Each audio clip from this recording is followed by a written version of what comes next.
Welcome back. So we'll now have Sergei Gukov giving the second lecture of his mini course. Okay. So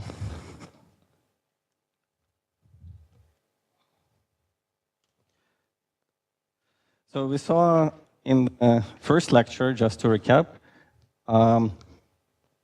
that both four manifolds, non-compact four manifolds, and compact closed three manifolds can be glued from basic pieces. So in previous talk, these basic pieces were vertices and edges of the graph. So we'll generalize this in the remaining two lectures in several different ways. So that will be our universe, which is self-contained, and I'll try to build on that in various ways, so that's why we went through it rather carefully.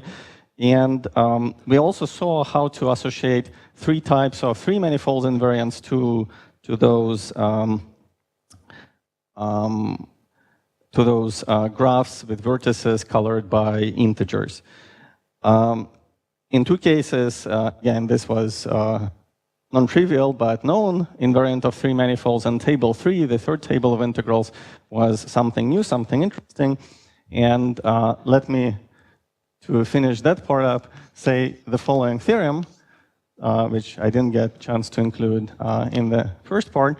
So it's from the paper that I mentioned with Pavel Putrov, Dupay, and Waffa.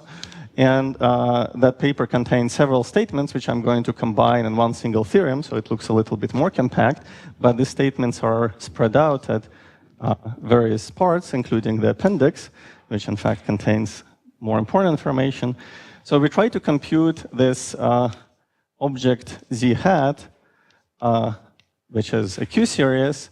And first thing is that, first of all, it lives in Q series up to overall coefficient delta, z of q.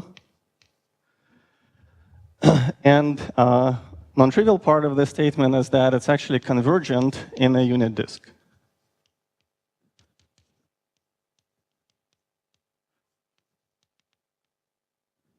So if this is your Q picture, Q plane, then this is cartooned for the unit disk.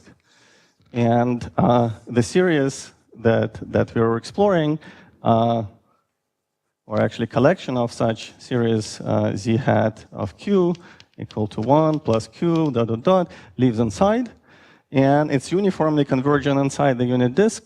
So that's part number one. It's actually not terribly hard to show, in at least for this graph manifolds that I discussed, that it has integer coefficients. So that's another part. So what we did see in the talk is that it's invariant under particular version of Kirby moves, which are relevant to three manifolds, which means that it's a good invariant. That better be the case. And finally, if you ask how it compares to something that we do know, when I said that it's new, there are a couple of things you can say about this Q series, or rather collection, that are standard. So first of all, this power delta is known in Floer theory. So this is so-called correction term. In Seiberg-Witten theory, or corresponding Floer homology that I'll mention in a second. And this may suggest that integer coefficients that you see in this Q-series expansions are counting something, so they may also be related to something like Seiberg-Witten invariance, which we did mention. After all, integers should be counting something, and if you see one hint that it's related to Seiberg-Witten theory, then why not the whole thing?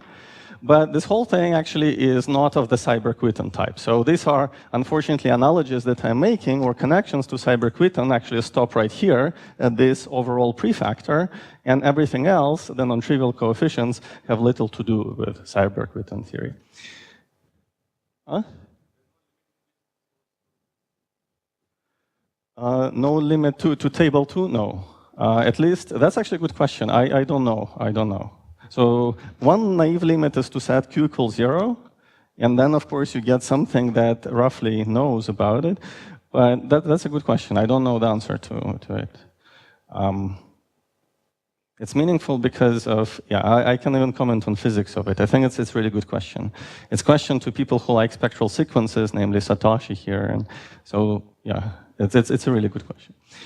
But there is one more thing to which I can relate this new gadget Z hat. So that's a new animal. And like I say, it is defined inside the unit disk, norm of q less than 1. But then you can try to make radial limits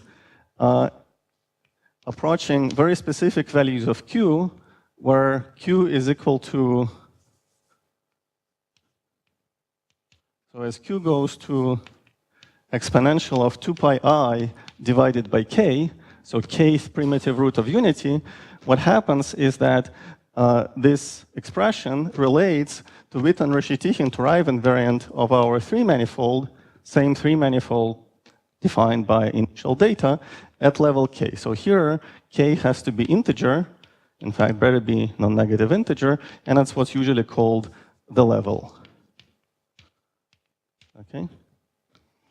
So the statement is that WRT of three-manifold at level k can be recovered as a sum over this labels B, which are whatever something abelian, of universal prefactors that depend only on very simple classical invariants of a three-manifold times this Z hat of Q as Q goes to 2 pi I over K. Okay, primitive root of unity.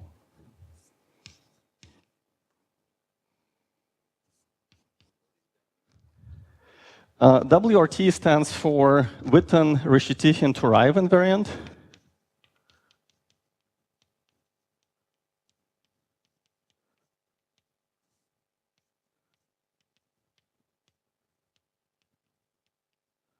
And another name for it is quantum group invariant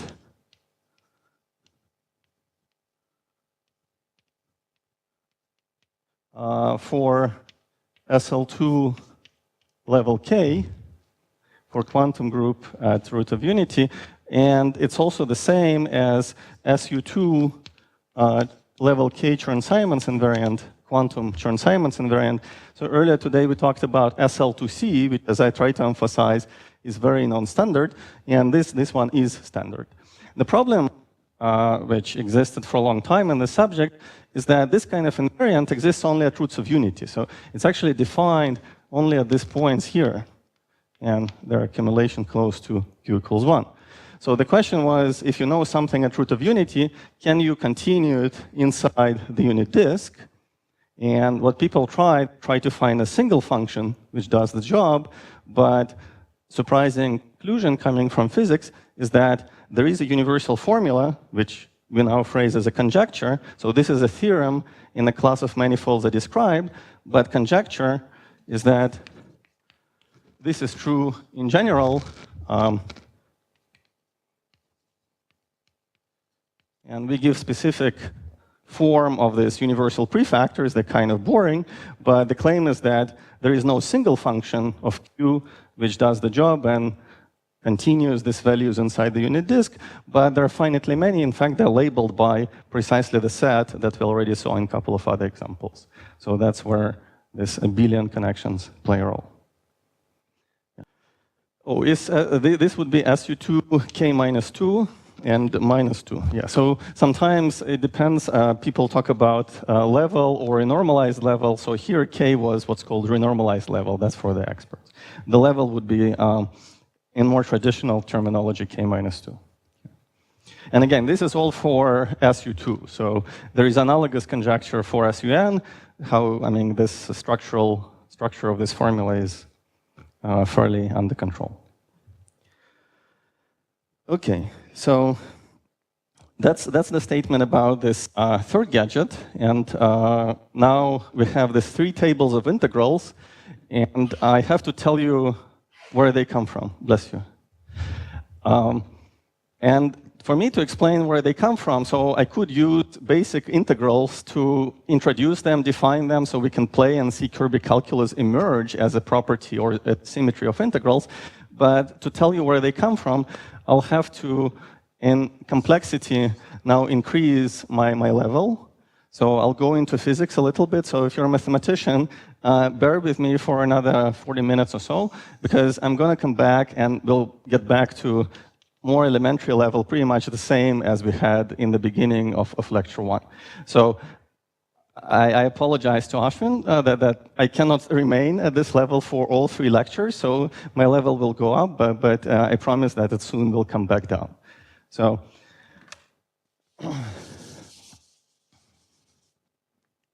any questions before I switch to physics interpretation?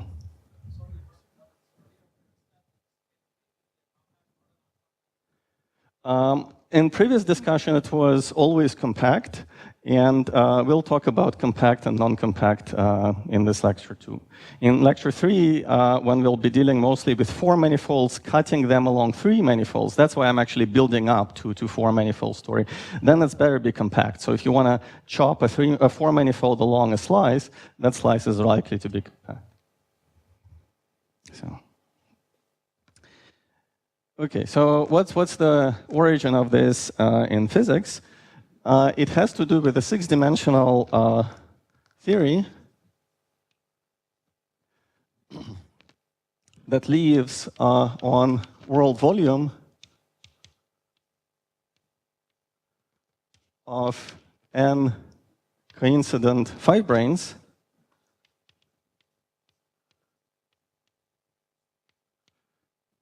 So it's 0, 2 supersymmetric field theory in 6 dimensions. Again, mathematicians can just treat it as a black box. I'm going to describe some of the properties of this theory. And one thing that I want to say right away is that I'll consider basically Cartan type A, which is related to this number of fibranes by talking about invariants, which have to do either with UN type gauge group or SUN type gauge group. And the two are related by essentially decoupling center of mass for these fibranes. So this is a black box. It's a pretty cool interacting quantum field theory. And in physics, we believe that this is pretty much the highest dimension where you can have non-trivial interacting QFT.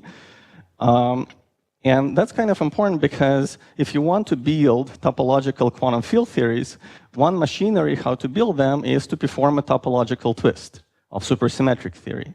So therefore, if you manage to find some high-dimensional supersymmetric theory, interacting, interesting, and so on, you can try to perform topological twist. That's an operation that makes it topologically invariant, allows you to put it on non-trivial curved manifold, and that would allow you to go pretty high in dimension and explore that. So this theory is kind of the limit as far as we know without gravity. And unfortunately, even though it has a lot of supersymmetry, it doesn't have enough supersymmetry to be defined on a generic 6-manifold. So it's 6-dimensional. It could have a potential to be defined on any 6-manifold, but it's not enough. But it could be defined on any curved 3 manifolds and 4 manifolds, and that's going to be good enough for us. So therefore, what you can do, if you have this theory, you can take this theory and compactify it, compactification, on some 3-manifold M3, where M3 can be arbitrary, and this corresponds to, in physics language, what we call partial topological twist. So you partially twist the theory using some of its supersymmetry. So some of the supersymmetry is eaten up by this procedure to kind of guarantee that it's invariant and doesn't depend on anything but topology. And what you get as a result is some 3-dimensional theory. So 3D theory, which is usually called T of M3, since it depends on the choice of the 3-manifold, But if I were to be more precise, it would also depend on choice of the gauge group G, because this is part of the starting data, so it depends on n, number of fibranes, or choice of G. And I'm going to, like in Tony's lectures, assume that gauge group is fixed once and for all, so I'm going to treat this as fixed, and this will be assumed in our notation. So standard notation for this theory is just T of M3, if you wish. Okay. Now, like I say, this theory has some supersymmetry. In fact, it has 16 supercharges, some of which are eaten up in the process of this reduction or compactification. So this remaining three-dimensional theory has some supersymmetry, but it's much smaller. This is what physicists would call n equals 2 supersymmetry. So it's a 3D n equals 2 theory. And if it is defined on topologically twisted, if it's topologically twisted along 3 dimensions on M3, it should itself be a topological invariant of a 3-manifold. So the point here is that this theory is very non-traditional topological invariant of M3. And this is kind of a conceptual point from which I'll derive various statements, but this is also why it would be desirable, at least to me, to have supersymmetric interacting quantum field theories in very high dimensions, because we could perform topological twists and do these partial reductions to something more interesting. And the higher dimensional thing we have, the better it is. But again, unfortunately, we usually end up at this limit of 6 dimensions. So therefore, if you want to study 3 manifolds, you have to perform this reduction on M3 and get something 3-dimensional out. Okay.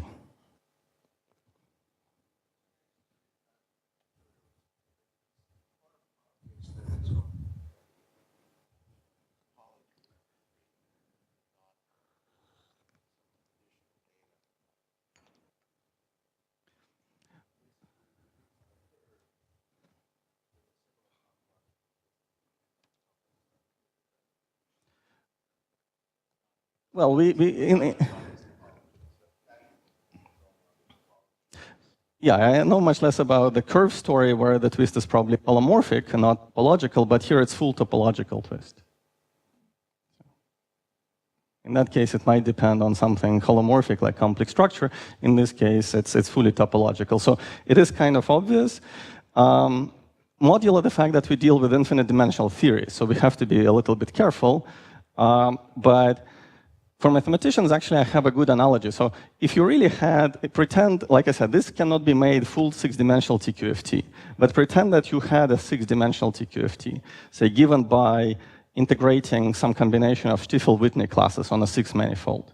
So this procedure of what we call compactification or dimensional reduction is basically fiber integration. So if you have your 6-manifold of the form M3 cross something, what this operation does, it does fiber integration along M3. So you had your Stiefel-Whitney classes or some characteristic classes, you would integrate them along M3. And then it's pretty clear that whatever you get is topological invariant of M3, to answer your question. The only delicate point is that we actually do path integration rather than actual fiber integration. So it's if you want, it's a fiber path integration that's happening in this procedure.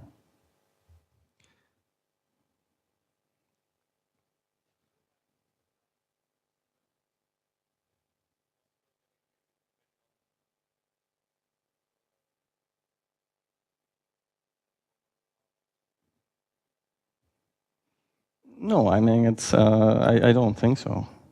At least, again, naively, because it's topologically twisted, you would expect that it's topological. But yeah, I can see where it might be maybe subtle in terms of infinite dimensional path integral. And since we're dealing not with characteristic classes integrated over fibers, but rather path integrals, then again, modulo those subtleties, I would expect some topological symmetry. But of course, if there is a reason, if somebody studies it and finds dependence on either conformal structure or something else, then that's an interesting phenomenon. But it hasn't shown up yet. So, but yeah, that's a good question. Okay, so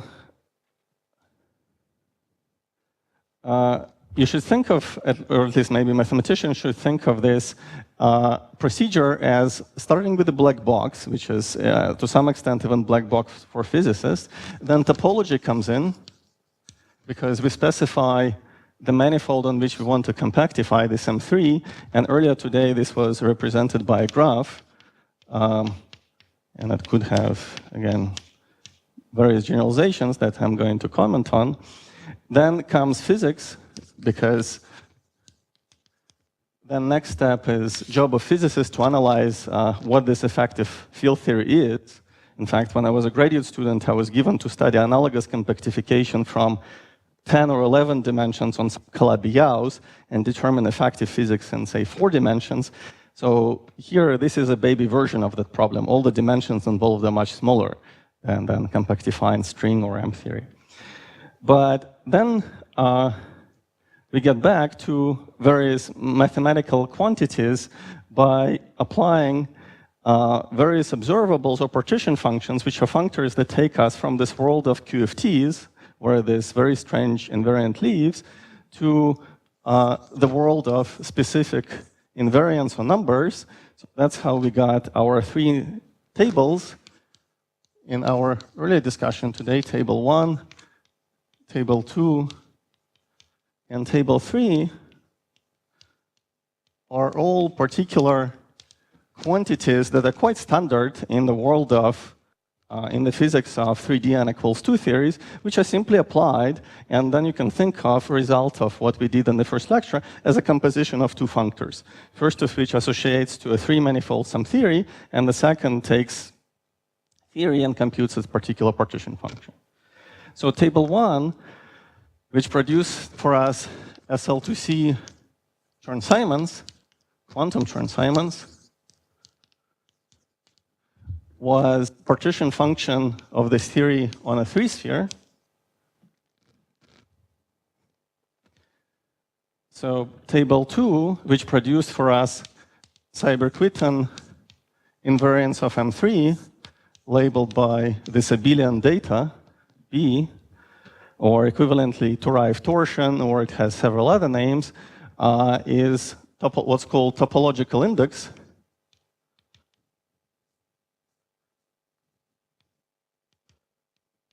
Of a 3-dimensional n equals 2 theory. It's called topological index because this theory, just like its parent, does not have enough supersymmetry to be fully twisted in 3 dimensions. Now it's 3-dimensional theory. But it can be twisted such that you can define it on S1 cross Riemann surface sigma for any Riemann surface. So only in 2 out of 3 dimensions, represented by the sigma, can perform this twist and compute its partition function. For a very specific sigma, it basically gives you table 2. Yeah. Yes, yeah, exactly. So everything from earlier today and in the rest, in fact, even when I talk about 4 manifolds, is going to be in rank 1. So most of these lectures will be rank 1. So the level, so here in SL2C Chern-Simons, the level is actually not integer. It's analog of Q, and it's taken to be at a very quantum value. So what I discussed earlier today is essentially, you could say Q equals 1. So it's sorry, not 1, but H bar, which is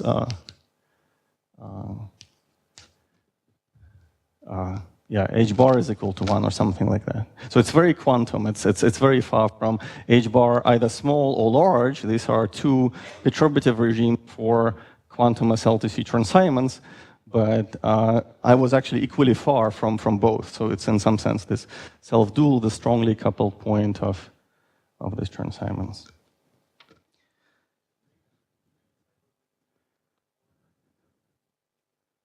You can think of it this way, but actually, if you look at the literature on Seiberg-Witten theory, you'll see that this is a standard notation. So there is a meaningful, I mean, mathematicians use Seiberg-Witten not just in dimension 4, which is probably more natural, but also for 3 manifolds. So this is so-called 3-manifold Seiberg-Witten invariant. Okay.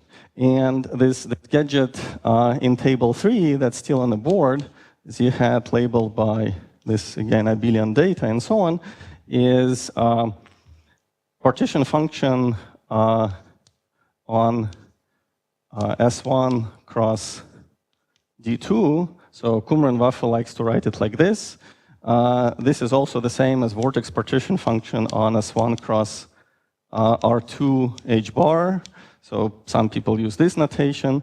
Another name for this gadget is so-called half index. I'll tell you a little bit more about it as we proceed. So, I mean, there are different notations for this guy.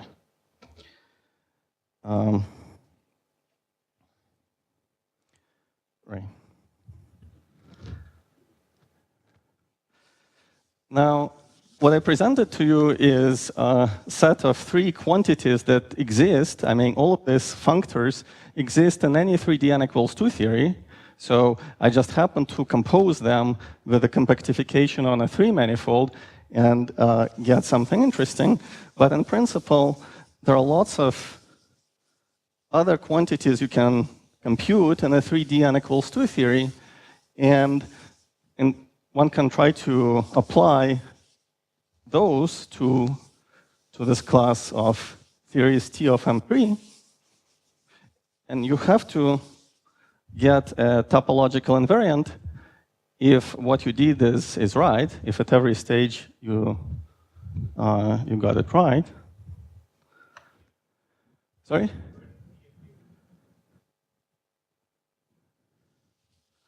Where does B come from? So here, this in both cases they come from boundary conditions or some additional data. So here notice that this is non-compact space, so I have to specify boundary condition. And in fact, choice of sigma, which leads to this, is also non-compact. You also have to specify boundary. Yeah. In both cases, it's non-compact. Yeah. So there is B is for boundary.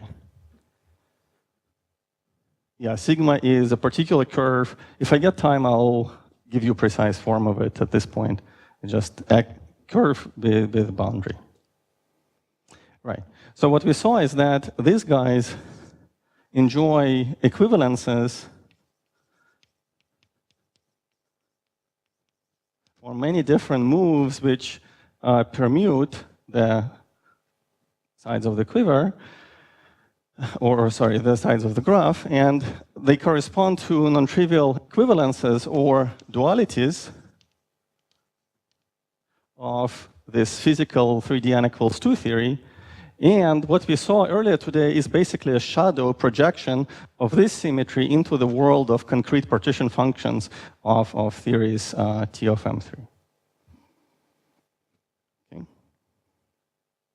So in fact, this theory T of M3 that you can associate to a graph that we discussed earlier today, this one, is exactly a quiver type theory where there is a basic building block for each vertex and for each edge. So in this 3D n equals 2 theory, the choice of the vertex corresponds to a gauge group or vector multiplet in the language of 3D n equals 2 theories, and an edge corresponds to some kind of matter. So then, dualities or equivalences that we saw earlier today should be interpreted as dualities in this theory. And there is indeed a duality which takes an edge, that's one of the Kirby moves that we discussed today, and splits it into 2 edges broken by new fellow, by new vertex. So therefore, in a physical theory, this duality replaces matter by another matter, gauge group, and matter. So that's a schematic form of writing that duality. And as I advertised in the very beginning, this duality is not something that people have seen before. So in physics, there are famous dualities such as Seiberg dualities, Aharoni dualities in 3D n equals 2 theories, and this one does not reduce to any of them. So that's something else. So that's the point. In fact,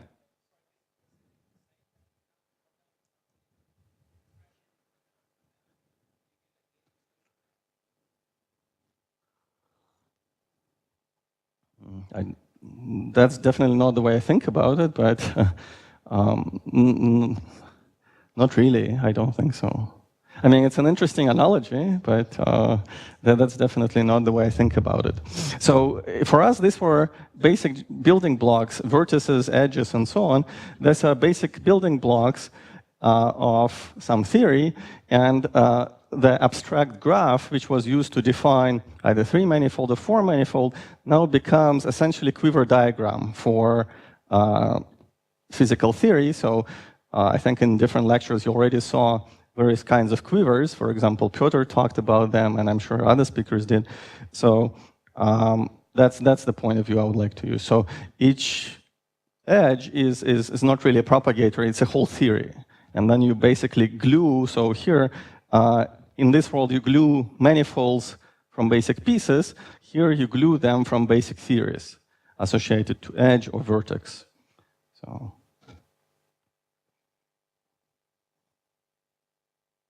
Okay.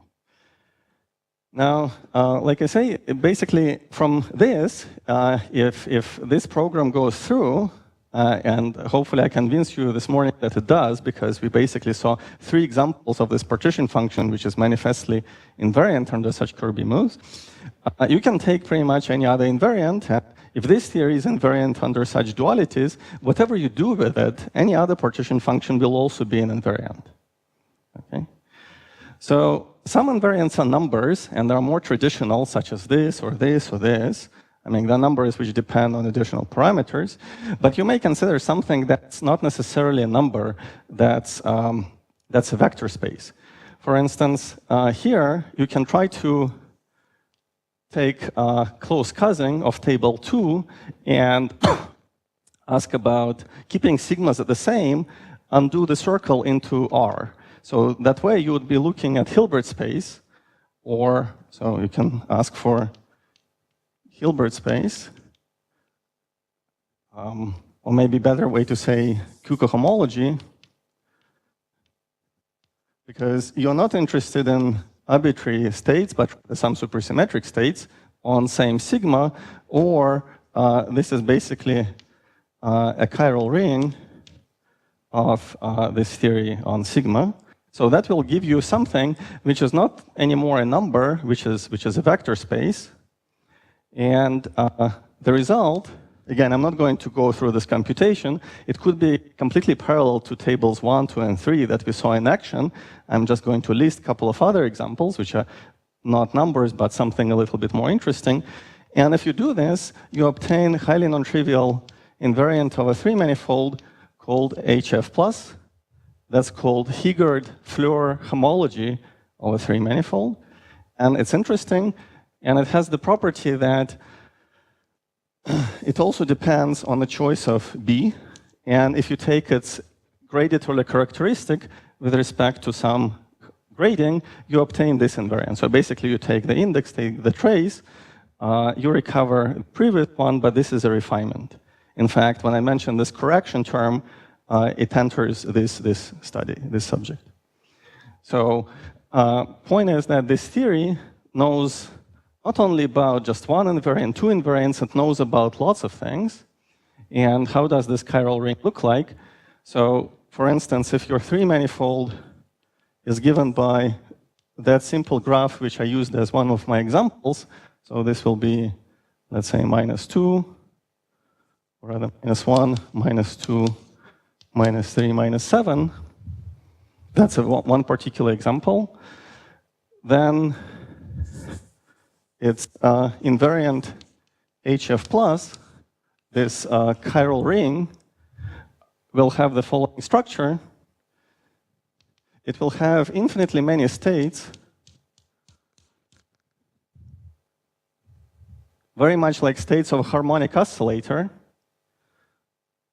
So it will have a ground state, then first excited state, and so on, which are naturally spread out in this degree.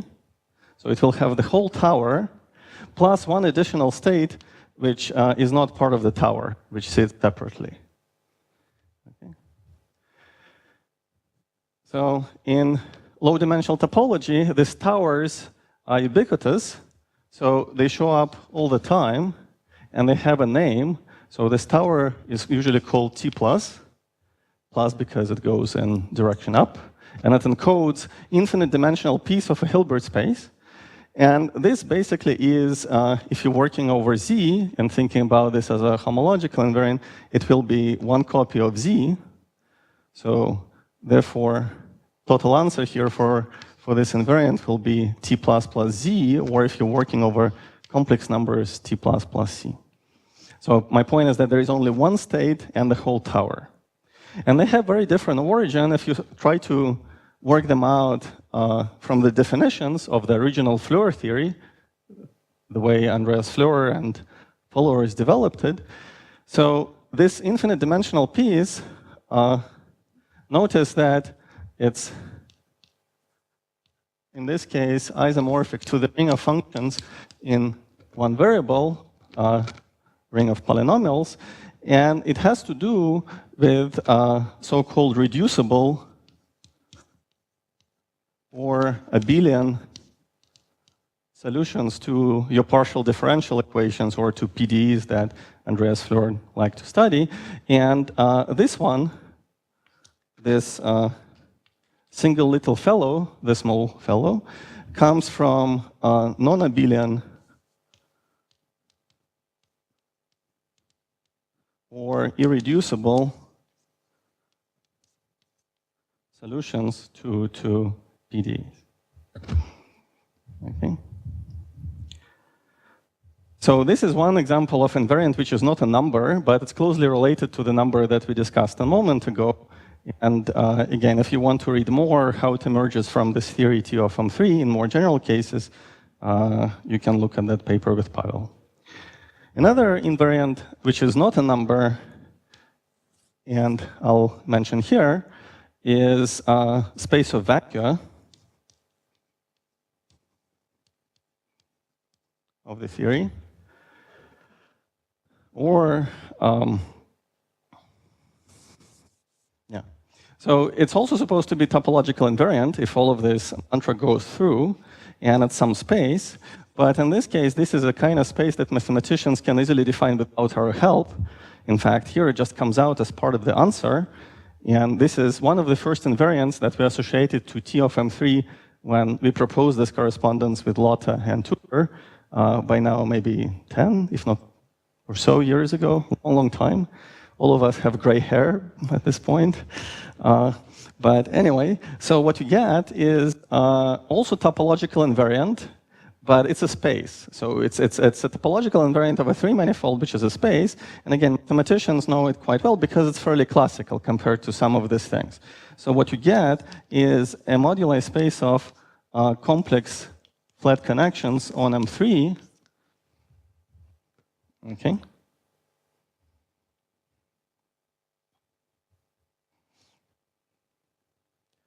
And I guess mathematicians can easily define it without our help.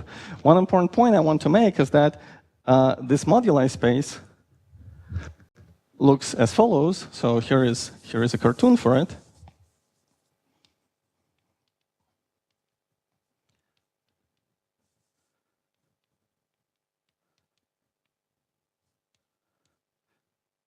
It has several branches, which I'm going to call Coulomb and Higgs branches for physicists, because they share some of the properties of Coulomb and Higgs branches. So its main component, the most interesting part, is what you call a Higgs branch, because every point on this branch corresponds to a complex flat connection such that it doesn't have any interesting stabilizer, or it's most a finite stabilizer. So in physics, we would say it breaks the gauge group completely. And that's a typical property of a Higgs branch. But then there are various singular points here.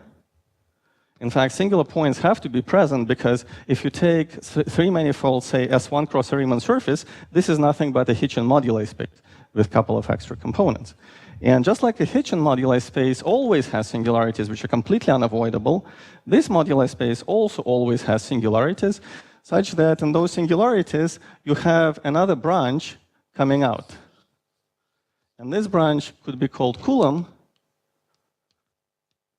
because for a generic point on this Coulomb branch, you have part of the gauge symmetry unbroken, namely your complex flat connection has non-trivial stabilizer. So they're quite different. In fact, you've already seen examples of these branches before. In our discussion in Piotr's lectures, for three manifolds which are not complements, three sphere minus a knot. So Piotr described for you a polynomial, which essentially is equation that defines this moduli space. And remember that a polynomial, a of xy, had several pieces. It had y minus 1 times something. So this Coulomb branch, in that case, is basically y equals 1. And the Higgs branch is the remaining part, is something else. So these two factors correspond to what I call here Higgs and Coulomb. Okay.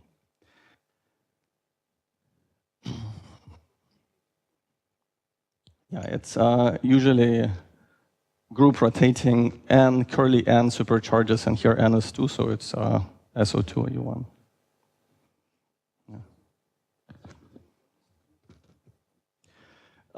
So that's what we're going to work out. So that's a basic question. So I'm glad I whetted your appetite. You can either look at the paper. I gave you references. So again, I describe here some structure of it, namely vertexes gauge group, edges some matter, and if we have time, I'll tell you a little bit more precise, but at this stage, I don't want to scare mathematicians more by throwing too much of a physics jargon. I'll try to say something, but probably not too much. So I'm working this thin line of conveying the picture, but also not overloading, I hope. Just like mathematicians might have wanted to know a little bit more about this gadget, but I fear that I may lose physicists if I go too far in HF plus computations. So I apologize for this kind of balance between saying too much and trying to be pedagogical. Okay, so the point I want to make, though, and this is kind of important because even though, like I say, our work with Tudor and Lotte was 10 years old or even more, and it was fairly clear that you should include all of these branches. In fact, in Piotr's lectures, these recursion relations that he showed you would not work out if you just throw away one of the branches. And from experience with Argyris-Douglas type theories and any interesting superconformal theories, you know that what's interesting really in physics happens here. And all these branches are just ramifications of interesting superconformal field theory. And this 3D n equals 2 theory is superconformal, so it's some SCFT. And these branches do encode some information about interactions and very rich physics inside, but they don't capture everything. And on the other hand, you would completely change your superconformal theory if you suddenly start throwing out some of the branches. So in particular, I want to emphasize, because I see people making mistakes in papers and even in talks, that all of these branches should be present. In particular, this abelian branch, which I call Coulomb branch, definitely appears as space of vacuum. It definitely plays a role if you want to compute, and compute correctly, this Higgs-Floer homology from T of M3. And as we already discussed before, it plays a role in producing the correct labeling of some of the invariants, such as Z hat and Turaev torsion, simply because they're labeled by something abelian, and you would never get here if you don't include this abelian branch. So it's important to keep it. It's important that full theory knows about it, and in fact, as you can see, it gives the biggest contribution to the Hilbert space.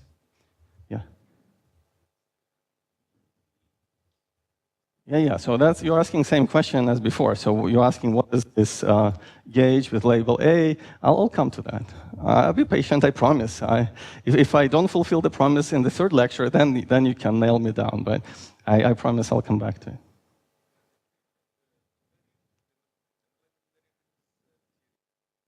That's exactly, that's a very good point. But there is some information on both branches still of the other one. So the theory actually knows what's the correct SCFT.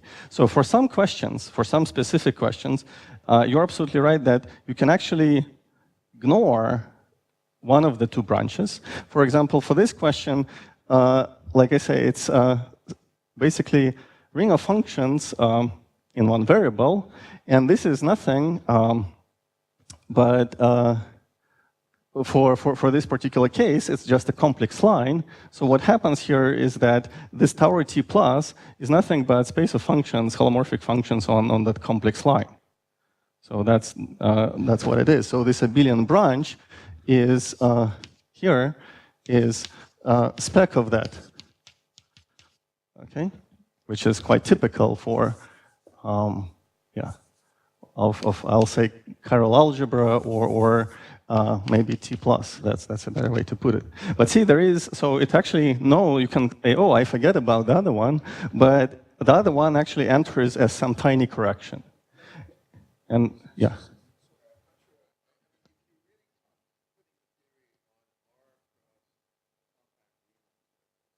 Mm-hmm.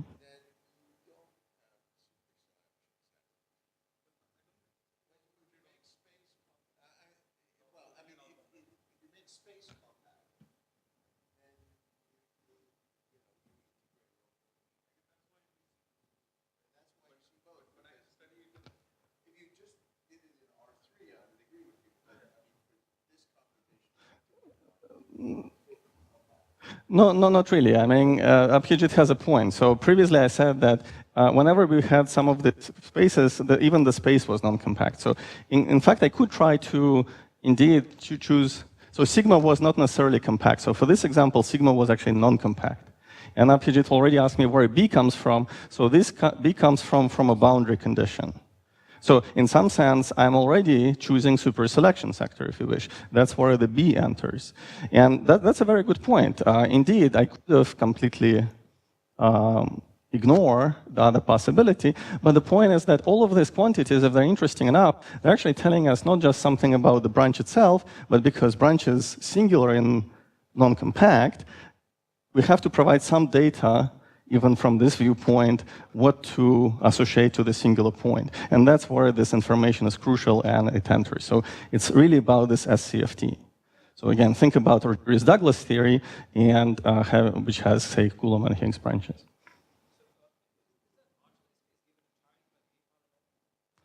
In the case of not complement, yes.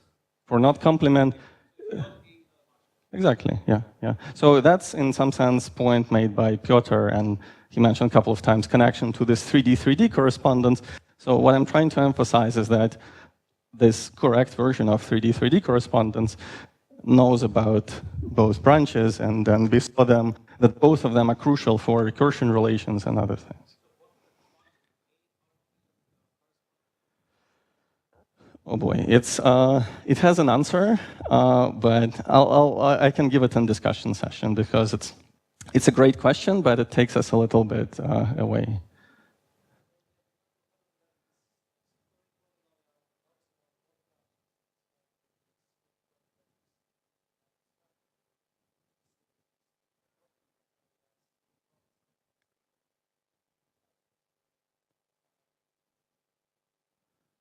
Yeah, so another question that you could have asked, and we can discuss it in the discussion section, is that super A also appears as one of particular gadgets in this specializations of this theory. It can be obtained from this theory. And that was very smooth curve. It didn't have the singularity, so what happened for the super A polynomial, it basically smoothed out version of what we're discussing. So there is no even way to separate them. So, and to get the correct answer, you have to include it from the start if you really want that theory. Okay. All right, so what I want to point out, and the reason I bring it up is because I want to emphasize that this role of abelian connections, or abelian or Coulomb branch, is definitely playing a role. And for example, in our recent work with Waffe et al., it's crucial for identification or for this conjecture about the z-hats. So that's really why I care about it. But you could also motivate this from many other perspectives. Maybe I'll give you one more physics perspective, which will shed light to physicists on this story. And then I'll start going back, lowering my level, because this is probably too much physics for mathematicians. And again, the last point I want to mention is that all of this can be embedded. In fact, this whole setup of compactification of six-dimensional theory on a three-manifold naturally can be embedded in F theory. That's where it connects to counting enumerative invariants that Piotr talked about. So if you want, you can make very precise connection between all these kinds of integers, including the ones I raised in this HF plus homology Hilbert spaces, and realize them from super polynomials. So there appear as enumerative invariants. So how do you do this? Yeah.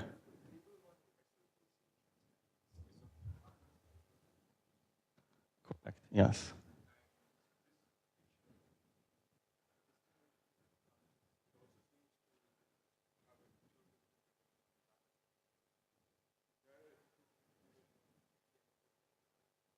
Well, I'm saying that, okay, so let me give the 10-dimensional picture, and we'll discuss this question. So, in fact, in not 10 but 11 dimensions, you have 11 coordinates, 11 dimensions of space. So let's parameterize them by x0, x1, x2, x3, x4, x5, x6, x7, x8, x9, and x11. So when I was young, people usually skipped 10, and they used all kinds of dualities, sometimes referred as 9-11 flip. Of course, now this is not such a great thing to say. But anyway, so we have n M5 branes. And how are they seating in this 11-dimensional space? So they're seating along these dimensions, x0, x1, x2, and this will be dimensions where theory T of M3, 3D n equals 2 theory T of M3 lives. So that's where we observe effect of compactification from three other dimensions, which I'll take to be x3, x4, x5, parameterizing the three-manifold M3. Okay, and let's assume that it's compact. Generalization to not complement can be made, but if it's a compact manifold, then you're basically trying to do some kind of dimensional reduction. And all other dimensions are not spanned by the phi brane, but they do play a role, and there are 5 of them, as you can see. So if you are to do this partial topological twist, then what's going to happen is that 3 other dimensions, namely, let's pick, say, x6, x7, and 8, will play a role and will effectively make cotangent bundle T star of M3 so that your total space that you're working with in 11 dimensions is a total space of the cotangent bundle to 3-manifold. So it's not a flat 11-dimensional background. We'll choose local coordinates on this cotangent bundle to be fields phi1, phi2, and phi3, which are part of the scalar fields that belong to the spectrum of 2D02 theory. And the reason I mention this is that these 3 guys combine with a gauge field on a 3-manifold to form a complex-valued connection A plus I phi, so that these 3 directions are components of the one form on a 3-manifold, which complexify the story. So the reason something complex happens is because of these 3 directions. But these remaining 2 directions are also important. They're often forgotten, and these are precisely the 2 directions which have to do with this reducible or Coulomb branch. So just like all these scalar fields, phi1, phi2, phi3, are in a joint representation of G, which is a root system by which the 6-dimensional system is labeled, you also have 2 guys, which I can combine in a complex scalar, or I'll call it chiral multiplet, So this is going to be complex scalar or chiral multiplet in the adjoint representation of the group G. So that's going to be one of the building blocks, one of the components of our theory T of M3. And as you can see, it's fairly universal. Pretty much for any choice of M3, there is this freedom. So you can ask what phi branes are doing in these other directions. They're doing something. And this field is not really decoupled from the rest of the fields. It's interacting. And I should probably give it a name, maybe call it phi naught, because it will appear several times in my story when we try to say a little bit more about what this T of M3 is. But a script does not satisfy Hitchin's equations. It satisfies basically flatness equations. So if you form a curvature of this complex one form, which is valued in Lie algebra, it satisfies usual flatness equations. It depends on what questions you ask. If you want to find the space of vacua, that's going to be the equations it satisfies. But it appears for other building blocks in various different forms. Yeah, at least for this sort of question. Yeah. Okay, any other questions? Okay. All right, so now I want to tell you what the goals and open problems are, because soon, at this point, this is kind of summary of story for 3 manifolds. We soon will try to develop analogous story for 4 manifolds, and I want to summarize some things which are essentially open problems or challenges for this 3D correspondence. So one of these challenges is to find this theory T of M3 very concretely, make it very explicit. So today I didn't make it explicit because I talked about shadows of this theory, namely partition functions or moduli spaces or some Q cohomology. But question is, what is this theory? That would be most interesting to physicists because it may contain information about new dualities. So I have to say that even what I told you earlier today, and this duality that exchanges edge for 2 edges and a vertex, I don't actually know this when n is greater than 2. So I have no idea what this duality is. It's clear that it's even for n equals 2, it's not a Haroni duality, it's not some kind of Seiberg duality. So for physicists, this is very valuable question or information. So another question is to, again, how construct this theory in practice. And there are several different constructions on the market. So what I told you today is beginning of the story, which goes by the name surgery. So that's where you have the graphs and so on and so forth, and more general gadgets. So there are different ways of building 3 manifolds, and correspondingly, you may imagine that there are different ways of building this theory T of M3, and it's natural to pursue all of them, so I want to summarize how they look like. Another construction, which I didn't talk about, is based on triangulations. And actually, there are several different kinds of triangulations of 3 manifolds. The idea is that that same M3 can be built out of basic building blocks, which look like tetrahedra, glued along faces. And again, there are different constructions. The one which is used most in the literature so far, at least, deals with ideal triangulations, but and works best for something hyperbolic. I'm going to say a few words about this in a second. But that's of course, only one choice. And then there are many more. I'll mention perhaps just one. For example, there is a Chicory decomposition.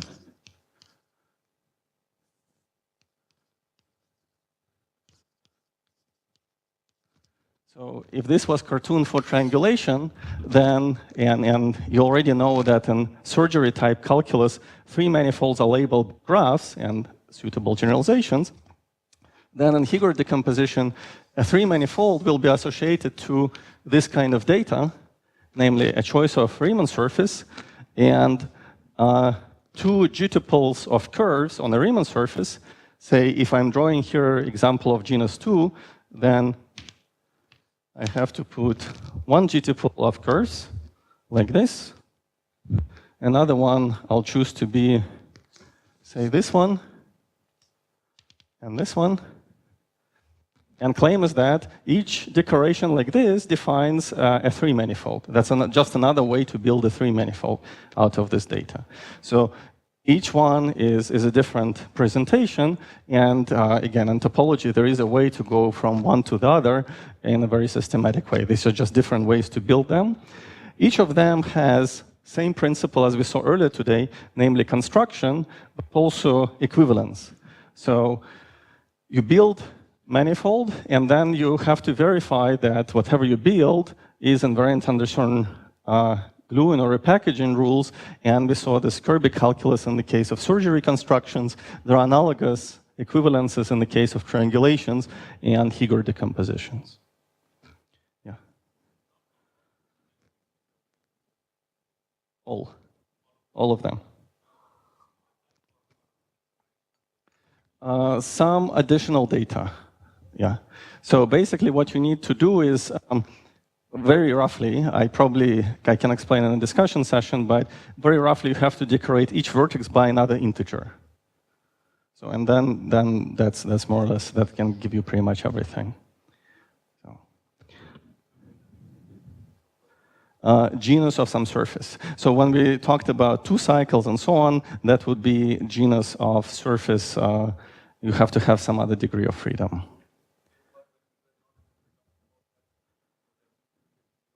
Yeah, so that's assumed to be 0. Another way, as the name suggests, is to reduce this problem to knots. There are several ways to repackage this information. So if I were, in fact, it's probably easier for me to reduce it to knots and connect to what Piotr was discussing, because he covered a lot about knots and complements. Yeah.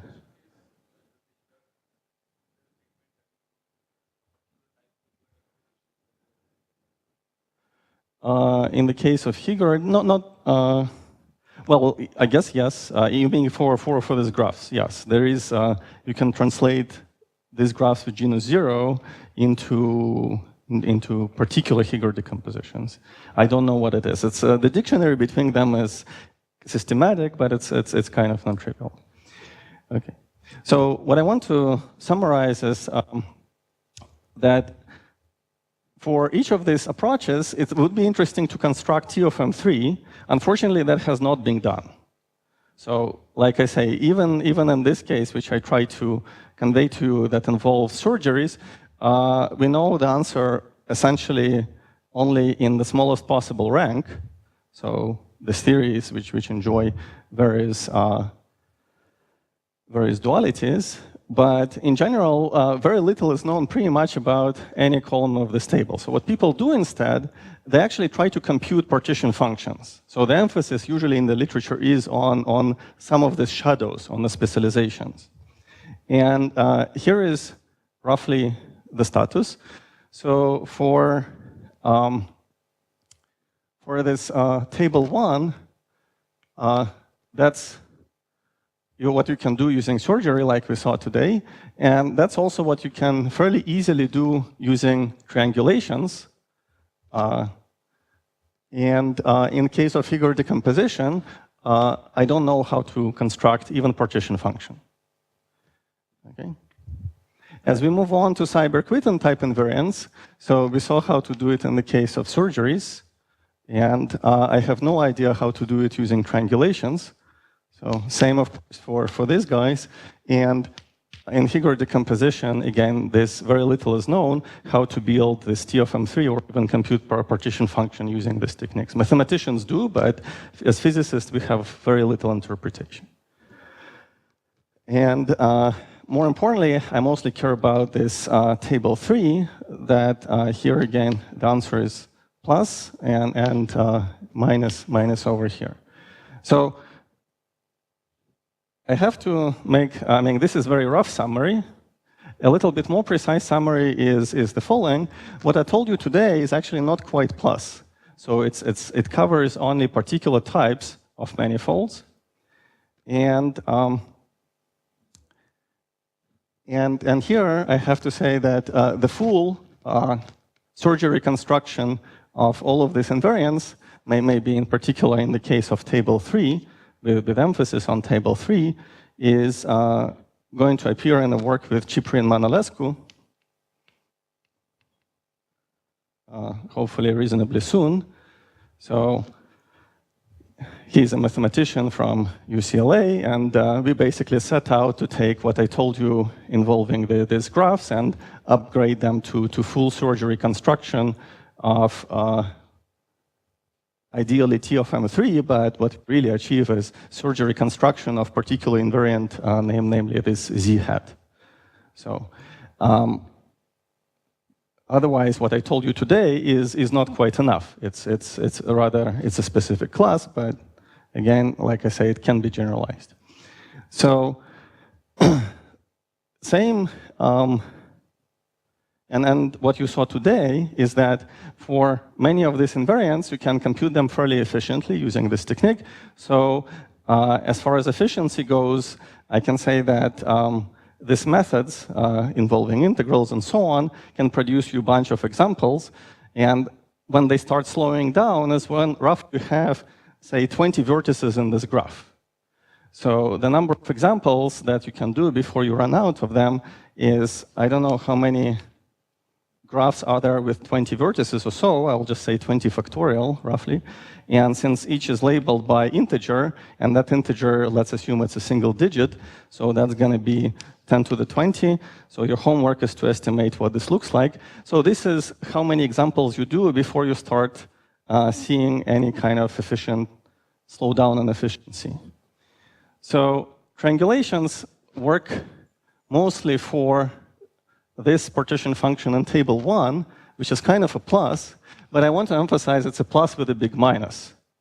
First of all, because this partition function goes back to work of Hikami, then we try to rewrite it essentially in the words of Chern-Simons theory in work with Tudor, Lennels, and Donzagier, and then in the case of 3D correspondence, this made into further works, DGG, and so on and so forth. But efficiency is very low. Even though that's being 10 years from now, there are about 10 examples in the literature which are all of the type of 3 manifolds with a toral boundary, so they're not closed, they're very special, of very particular type. They better be hyperbolic, and number of examples before you see slowing down, at least by standards of computational power that I showed you earlier today, is definitely no more than 10. In fact, I don't think I know 10 examples in the literature which are done or can be done explicitly. There's surely no computer code which can compete in speed or do anything as quickly.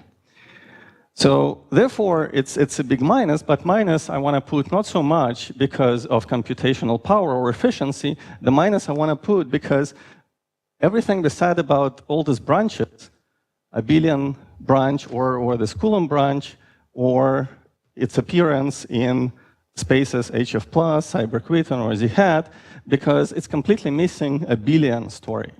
So one project that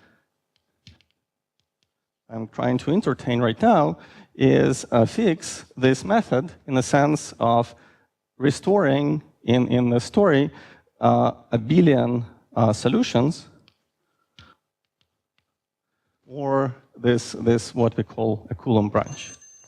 So that's perfect timing. Yeah.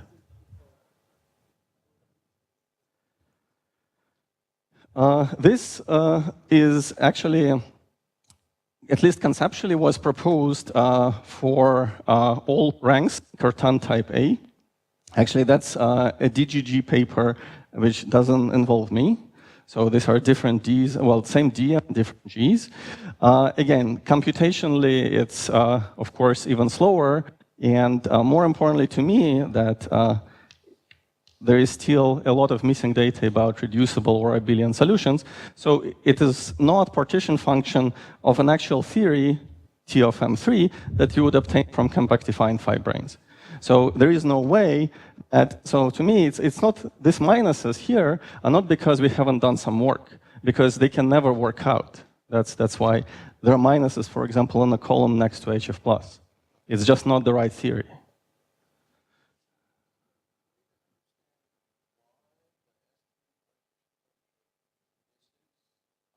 Yeah. That's a good question. There is, because it's a partition function. And something interesting happens as you go from Hilbert spaces, where you saw Coulomb branch had most contribution, to partition functions, where if you compute path integral, you divide, roughly speaking, by the volume of the gauge group of gauge transformations. And if that's infinite, if that's big compared to the other pieces, that actually completely kills the partition function. So something that produces the dominant contribution in the world of homological invariants is actually usually kills the contribution or produces the smallest, hard to see contribution in partition functions. And that's why partition functions, in fact, not only this one, but even the other ones, often have hard time seeing these abelian guys, but they play a very important role. So that's the point. So I want to finish on saying that there are lots of open problems, and again, I have some ideas how to fix this, namely find the missing abelian connections, but this is still very much in progress. And there are lots of things to do. So here, even in all of these columns, it would be good to study higher rank, because it's physically interesting question related to dualities. And even here, in triangulations and Chicory decompositions, there is clearly a lot to do. So I don't want to present to you this as a finished or done story. And there is a lot of open problems in this area. So maybe I should kind of slow down and take more questions if there are any.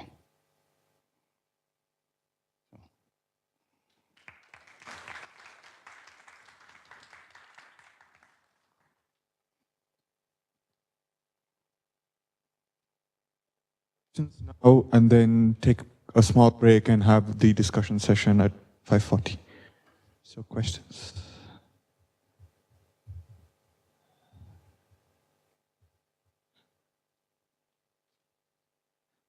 Okay, then maybe I'll ask something quick.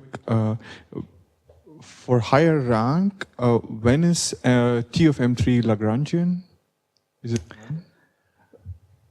I don't know. That's a good question. So the only case when it's really Lagrangian in a simple way is when n is equal to 1. So if you work with U1, like we discussed in various other lectures, it's always a good idea to try your things for G equals U1. So then you can actually carry out a lot of this stuff and see what happens. So, but in that case, essentially, you're dealing precisely with the Coulomb branch. So it's kind of abelian from the start in some sense.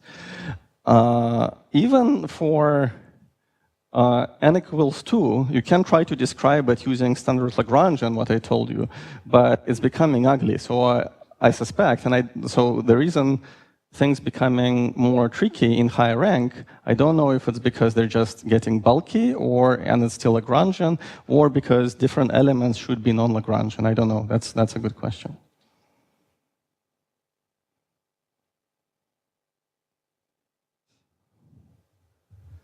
Okay, if not, we'll thank Sergei again and meet again at 5:40.